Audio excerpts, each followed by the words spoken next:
So I have the two main guys from the Ocean with me. How are you guys? Very good, very good. Let's get into Phanerozoic.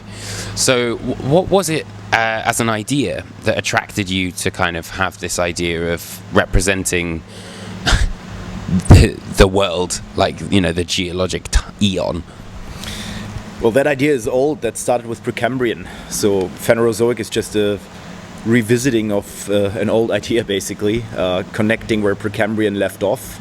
It's the next eon consecutively in Earth's history, and initially I just realized that the new material that I had been writing since 2014 was kind of similar to Precambrian in a way. It had a similar vibe to the second half of that record, and usually when it comes to album topics or concepts, I get there visually, like by trying to imagine things that I see in front of my inner eye when I listen to the music, and it was that case again.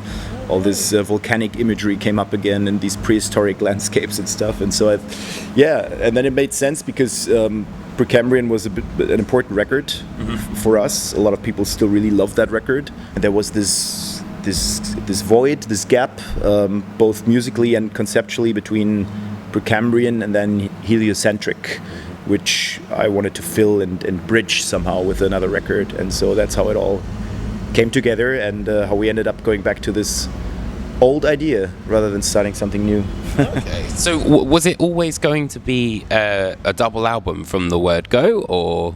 No, it was just a bunch of isolated tracks written in the beginning. Some of them were actually initially written for another band that I play in with Matthias called The Old Wind, but it wasn't really intended to be a double record. It was just a bunch of material written, and then when we started shaping it out and rehearsing it, it was, as always, more than what you can fit onto one single record. And conceptually it also made sense to separate it somehow and into the Phanerozoic is divided into three eras. So this one is Paleozoic, the first era. The second part is gonna have the following two eras on it. Is that Cenozoic? Cenozoic and Mesozoic, yeah, with Cenozoic being the era we currently live in. So it also made sense to split that up somehow. First record is one slab of vinyl, the next record is gonna be two slabs of vinyl. So. Oh, okay. Yeah.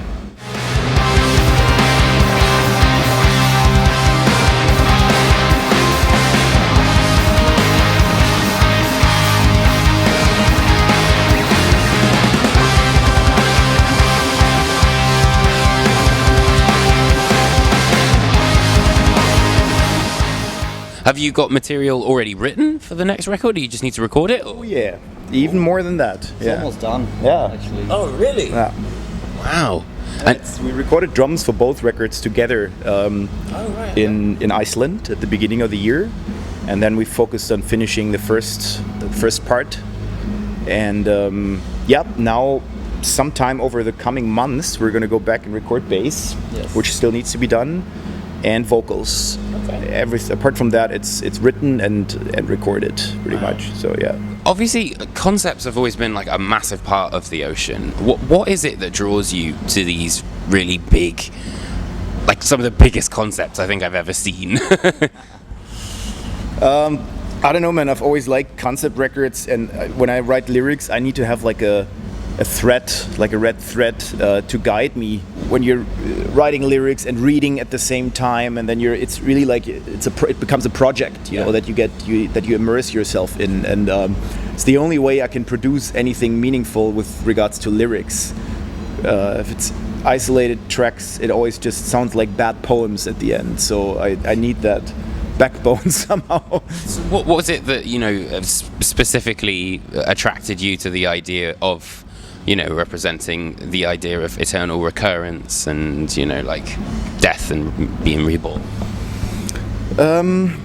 It's a super old idea, as old as humanity itself, and it's something that we come across a lot, I guess, in our everyday lives. You know, the idea that things happen over and over again, and where does that come from? What does that mean? Mm-hmm. And I think I was still influenced by Enter the Void, Gaspar Noé's movie, which we also actually wrote a song that's based on that, The Quiet Observer, which also has this kind of like cyclic evolution, you know, throughout the movie, and that's when that was kind of like the mindset that I was in when I started writing the first tracks for for Phanerozoic 1, Paleozoic. Yeah.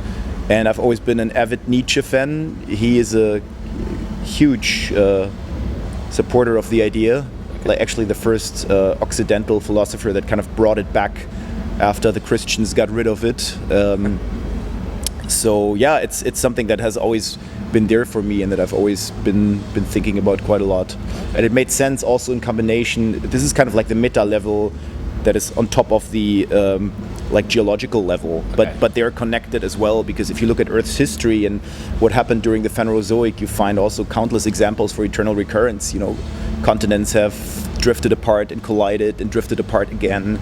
We've had coral reefs like already 4 or 5 times, but they disappeared and went extinct and came back in other parts. And so there's also like a lot of proof for this theory somehow when you look at Earth's history, and that's what connects kind of the two streams of this album concept.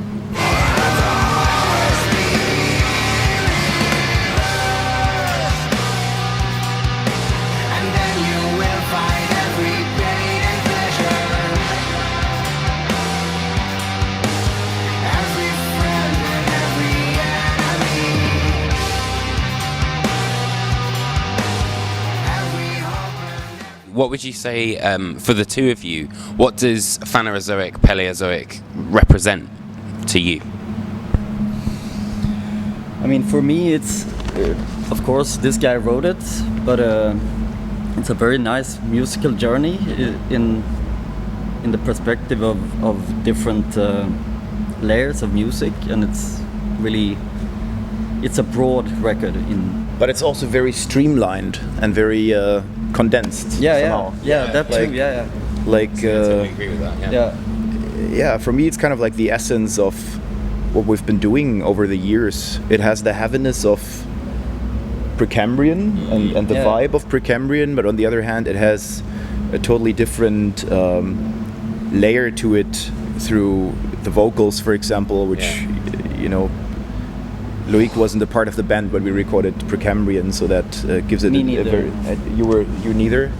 and that gives it a different angle and realm somehow. So is there anything new that we can expect on Phanerozoic Part 2? Yeah, well, it's difficult to say. I would say it's a bit more complex. Okay. Yeah. It's difficult to say without it being finished. We haven't started recording bass or vocals yet, so it's the basic song structures are there, but it's still going to change a lot, I think, when we start working on it. Okay. But I would agree, it's more intricate arrangements. And also the vocals, of course, would make a big difference. Yeah, For sure. it's broader somehow. Like this record, the first part is very streamlined. It has this continuous vibe and tempo, and that's what I really wanted for this record. And the next part is going to be more all over the place and more experimental and with regards to everything, tempos, song arrangements, length. There's going to be some rather short but also some really long tracks on that record.